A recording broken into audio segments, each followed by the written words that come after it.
tous, c'est Audrey. On se retrouve aujourd'hui pour le meilleur de l'année 2017 en ce qui concerne les blushs, les bronzers et les highlighters.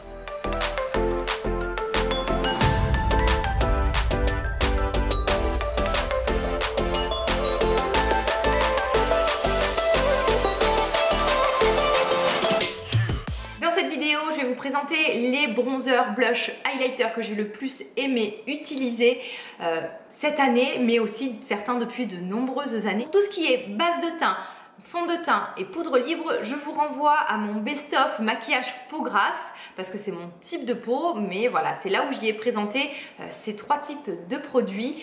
Voilà, moi j'ai un type de peau grasse, donc c'est vrai que c'est des produits qui me conviennent particulièrement, mais si vous voulez savoir quels ont été dans cette catégorie les produits que j'ai le plus aimé utiliser, je vous renvoie à cette vidéo. Et là maintenant, on s'occupe de nos petites joues et on va commencer avec les bronzers. Le number one de cette année, peut-être même plus parce qu'il me semble que je l'avais eu en 2007, c'est le bronzer Profusion de Bare Minerals en teinte 30M. C'est un bronzer sous forme un peu de crème gelée, un mix entre crème et poudre waterproof qui se tient super bien. Donc moi je l'ai particulièrement utilisé lorsque je vais à la salle maquiller, lorsque je fais mes séances de sport, et donc je me fais un maquillage haute tenue. Il faut que tout soit voilà, longue tenue, que ça résiste à la transpiration, à la chaleur, à l'effort. Donc en général j'applique mon fond de teint Revlon Color Stay que j'applique tout le temps, et j'applique toujours ce bronzer qui ne bouge pas du tout de toute la journée. Ils se font super bien à la peau. Souvent lorsqu'on a la peau un peu grasse, un peu épaisse, un peu texturisée, parfois on peut voir les couches de poudre, surtout si c'est des poudres un peu grossières et pas assez fines.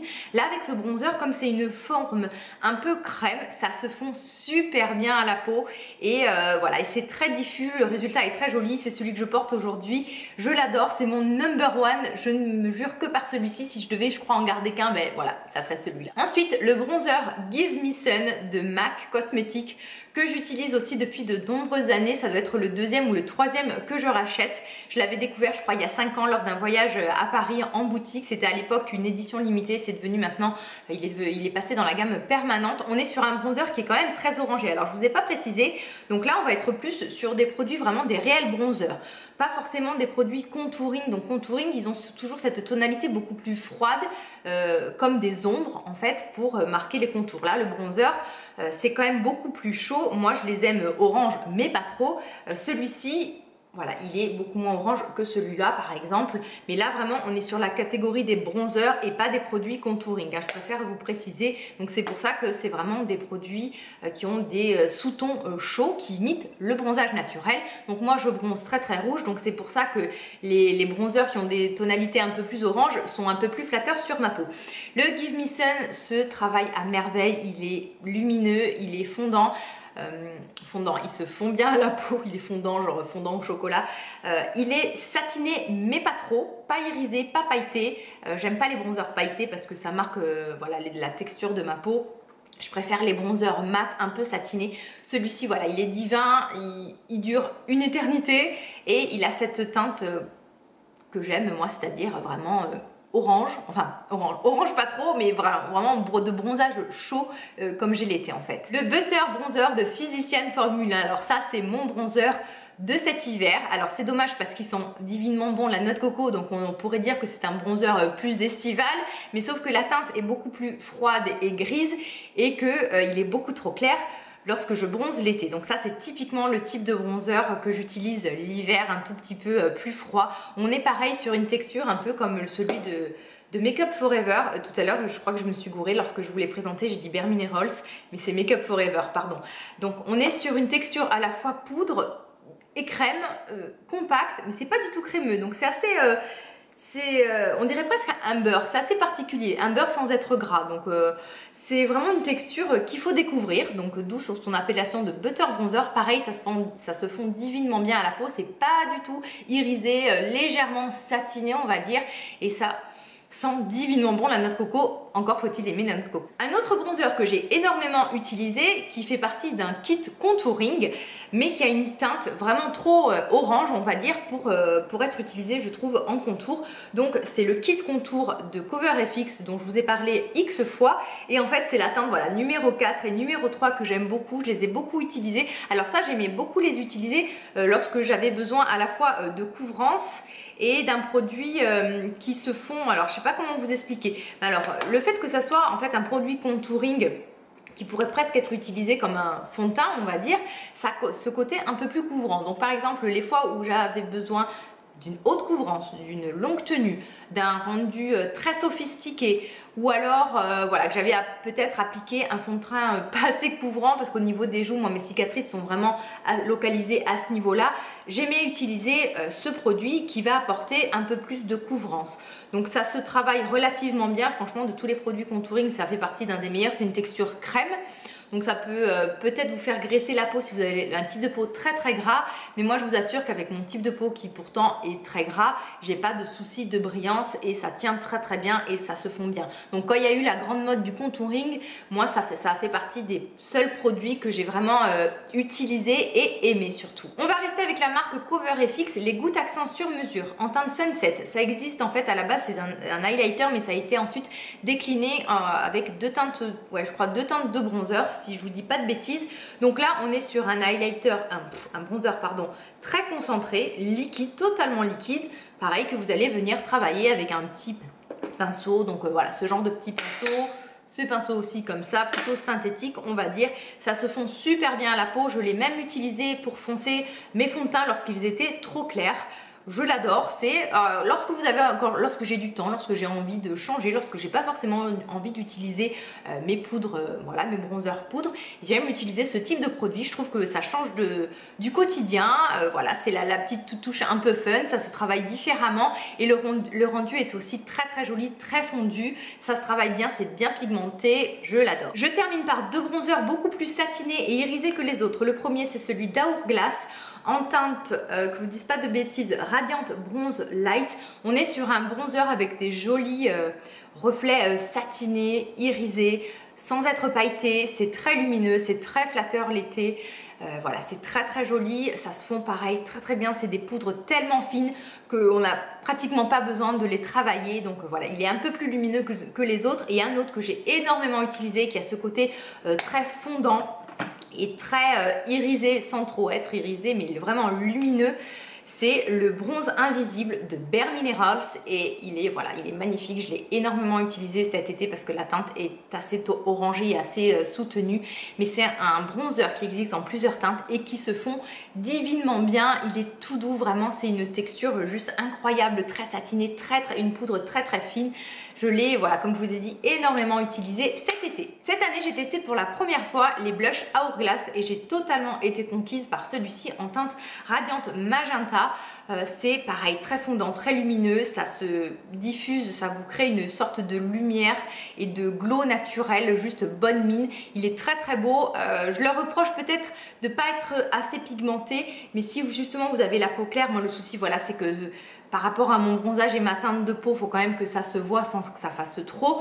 Donc certaines teintes, parce que j'ai ce blush dans d'autres teintes, sont peut-être un peu trop claires pour ma carnation. Donc c'est pour ça que celui-ci, qui est un des plus foncés en fait de la gamme, me plaît le plus. Et voilà, il apporte ce côté bonne mine et très frais, très glow, mais de l'intérieur.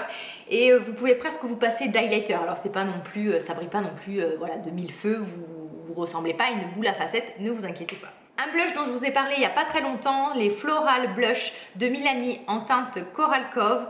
Ce corail est juste splendide, que ça soit l'été ou l'hiver. J'adore le corail, je trouve que ça flatte et que ça donne tout de suite bonne mine. Là on est vraiment sur un produit pigmenté, mais sur une couleur et sur un rendu beaucoup plus mat, hein, pas du tout d'effet satiné, irisé.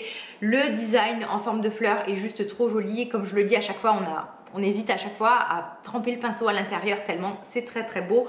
Un petit prix et ça fait partie pareil des teintes que je porte le plus souvent. Ensuite un blush beaucoup plus hivernal qui date de plusieurs années désormais, le fameux Rocateur de Benefit qui avait fait tant parler de lui lors de sa sortie. On est sur un rendu plutôt mauve, un peu froid, assez glacé. Moi c'est vraiment, je trouve que c'est une teinte totalement unique qu'on retrouve pas voilà, que je n'ai trouvé ailleurs.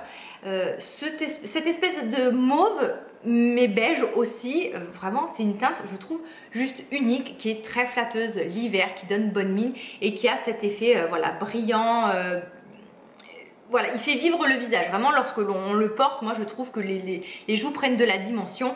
Et c'est une teinte que j'aime particulièrement l'hiver parce qu'elle est un peu trop claire en fait pour l'été. Mais elle est juste, voilà, unique. Ensuite, je vais vous présenter deux blushs de MAC que j'utilise depuis de nombreuses années. Le premier, c'est Cooper Tone, qui est presque un bronzer, qui a cette teinte vraiment chaude, nude, très neutre, qui est très jolie, bien pigmentée, que j'adore. Et le second, je crois que c'est celui que je porte depuis le plus longtemps. Ça fait partie des premiers produits MAC que j'ai acheté. C'est le blush Peaches qui, je pense, peut aller à toutes les carnations, qui est très flatteur, qui a ce côté mat, très bonne mine et qui, voilà, qui se font bien à la peau. Je l'adore. Si vous aimez les blushs lumineux, petit prix, vous allez adorer les Bake Blush de Milani que je ne vous présente plus. Le premier, le Luminoso, qui est ce joli pêche, bonne mine, qui ne quitte pas mon sac, qui est dans un état lamentable à force d'être transporté. Je l'utilise depuis de nombreuses années, je ne pouvais pas ne pas vous le citer. Et le second, qui a une couleur beaucoup plus froide, qui va être un peu plus hivernale, c'est le Berry Amore. On est sur ce mauve avec ses éclats dorés, juste magnifique, très bonne mine, satinée, mais pas trop. Un autre de mes blushs qui fait partie de mes incontournables depuis de nombreuses années, n'ayez pas peur, c'est le blush Exhibit A de NARS. La teinte rouge peut faire peur, mais je vous assure que bien travaillé, ça imite parfaitement le bronzage, surtout l'été. Donc l'été, vous en mettez un tout petit peu sur vos joues, ça vous fait cet effet coup de soleil, vraiment bronzage réel qui est magnifique. Alors j'évite souvent l'hiver parce que parfois je peux vite avoir la main lourde et ça peut être catastrophique. Mais l'été, c'est un blush que j'utilise énormément. Si vous portez du maquillage, du fond de teint minéral, sachez que vous pouvez l'appliquer avant. Alors moi, c'est pas moi qui invente tout ça, hein. C'est le maquilleur que je suis depuis de nombreuses années, la chaîne Wengoss, que je vous conseille à 2000% pour sa technique de maquillage qui est fabuleuse. C'est, je pense, pour moi l'un des meilleurs actuellement depuis de nombreuses années. Donc ce blush, si vous êtes adepte du fond de teint minéral, vous l'appliquez avant votre fond de teint, vous appliquez votre fond de teint minéral, vous avez des joues, un effet bonne mine totalement naturel, fondu, comme si vous étiez allé vous balader en plein air ou si vous étiez exposé au soleil. Donc voilà, ça fait partie de mes blushs incontournables. J'ai gardé, on va dire, le meilleur pour la fin avec la catégorie des highlighters. Un highlighter que j'ai découvert en fin d'année 2017, mais que je porte depuis non-stop, je le porte aujourd'hui. C'est le bronzer Afterglow de Milani. Alors Afterglow, c'est la teinte, sinon c'est les Instant Glow Powder. Il y a plusieurs teintes qui existent. Donc moi, la teinte Afterglow est assez froide. Donc je trouve qu'elle nuance du coup très bien sur la luminosité hivernale. Elle a cet effet glacé que j'aime beaucoup. Alors moi, j'aime les highlighters qui ont cet effet naturel et glacé, comme de joues mouillées, on va dire. Donc avec celui-ci, on obtient vraiment voilà, cet effet que j'aime beaucoup et que je recherche. Et vous avez plusieurs teintes. Je pense que je vais craquer prochainement sur d'autres teintes. Il est quand même assez voyant, mais on peut vraiment bien le travailler et le doser, on va dire. En 2017, j'ai pas mal acheté de produits d'Hourglass. J'ai notamment acheté leurs highlighters. Donc c'est les Ambient Strobe Lighting Powder, les poudres lumière strobe. Donc là, c'est la teinte brillante Strobe Light. On est sur un doré jaune qui est très naturel. Alors moi, je pensais que ça allait être très flashy. Je pensais vraiment, je m'attendais à un highlighter très pigmenté, qui allait être très, voilà, visuellement très présent. Mais alors pas du tout, ils se font super bien la peau. Ils dégagent cette lumière propre des produits à Hourglass qui ont voilà, cette particularité vraiment de refléter la lumière avec des pigments assez particuliers. Donc là, c'est une teinte plutôt jaune, chaude, qui est très jolie et qui est très naturelle. L'un des highlighters que j'ai le plus porté cette année, c'est de Cover FX, c'est en teinte Sunline. Alors comment il s'appelle? C'est The Perfect Light Highlighting Powder, donc la poudre accent lumière parfaite. La teinte Sunlight est assez chaude, elle est très naturelle. Ça fait partie vraiment des highlighters que vous pouvez porter au quotidien sans être, voilà, sans que ça soit trop voyant, sans que ça fasse trop maquiller. L'effet est vraiment très naturel, très diffus et je l'ai énormément porté voilà, tout au long de l'année. Toujours dans Cover FX, les fameux gouttes accent sur mesure. Alors là par contre, on n'est pas du tout sur de l'effet naturel. On est sur du glow, 100% glow, qui est super voyant, super irisé.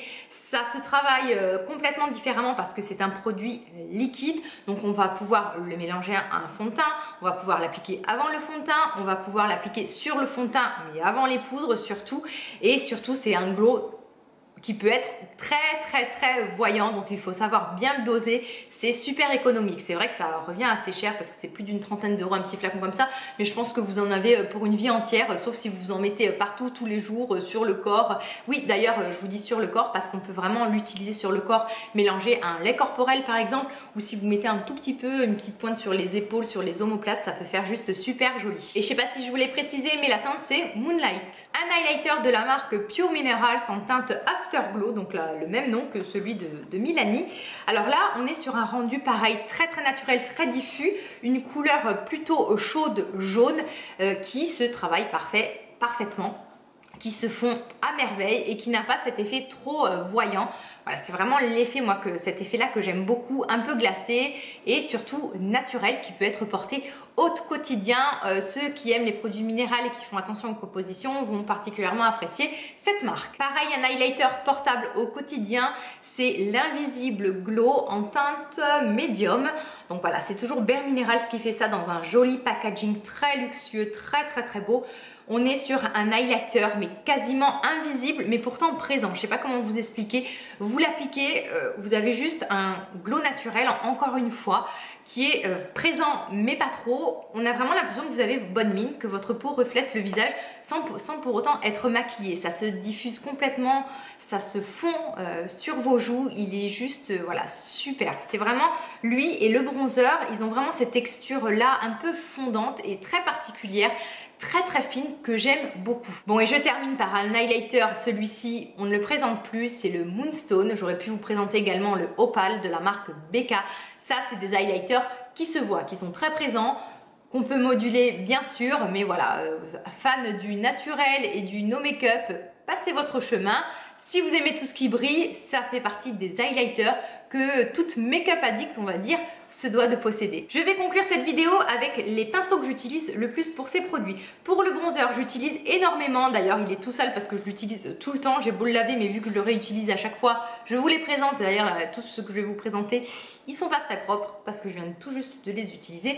Le Multi-Taste de Real Technique qu'on trouve je crois qu'en kit, mais qui est juste bien, trop bien, voilà. Parce que vraiment il a la bonne taille, il est ni trop petit, il est suffisamment gros pour bien faire les joues, le front, tout ça. C'est des poils synthétiques donc ça prend bien, c'est particulièrement bien pour les bronzers un peu crème comme celui de Physician Formula ou celui de Make Up Forever. Je trouve que ça prélève vraiment bien la matière, ça la diffuse super bien. Que j'utilise aussi, alors parfois pour le bronzer, parfois pour le blush, c'est ce pinceau poudre d'EcoTools avec ce format fuselé qui est en poil naturel. Donc là je vais l'utiliser peut-être plus sur des vraies poudres hein, comme celui de MAC. C'est vraiment les poils naturels sont plus adaptés aux textures poudre, on va dire, hein, et pas forcément crème. Je sais pas si je suis en train de vous dire une bêtise, mais moi en tout cas c'est ce que je trouve. Donc voilà, il est très bien parce qu'il est très doux et qu'il épouse bien la forme du coup des joues ou du bronzer, on va dire. Sinon pour un peu la même forme mais que j'utilise quasiment tout le temps que pour le blush, c'est le fameux pinceau blush avec cette teinte, cette forme particulière de Real Technique. Donc voilà, vous voyez, il est tout sale parce que je viens juste d'appliquer du blush avec. Et pour l'highlighter de pinceau que j'utilise le plus, c'est l'accent, alors attendez, parce qu'ils ont des noms anglais, je sais jamais en fait comment ils s'appellent, le Contour Brush de Real Technique. De toute façon, je vous mets à chaque fois toutes les références en barre d'infos. Donc là, c'est parfait pour l'highlighter. Je trouve que c'est voilà, c'est la petite forme, juste ce qu'il faut. Et un autre qui donne un rendu beaucoup plus diffus parce que les poils sont plus fluffy. C'est le 501 de Morphe. Donc là, on arrive à avoir un résultat beaucoup plus précis. Pardon, je cherche mes mots, mais c'était beaucoup plus précis comparé peut-être à celui-là. Comme d'habitude, je vous invite à liker cette vidéo si elle vous a plu. Vous pouvez activer les notifications si vous voulez être sûr d'être prévenu lorsque je publie une vidéo. On se retrouve du coup mercredi et je vous embrasse bien fort. D'ici là, vous pouvez me suivre sur Snap, sur Instagram, je vais y arriver et je vous dis prenez bien soin de vous et à très bientôt. Bye bye.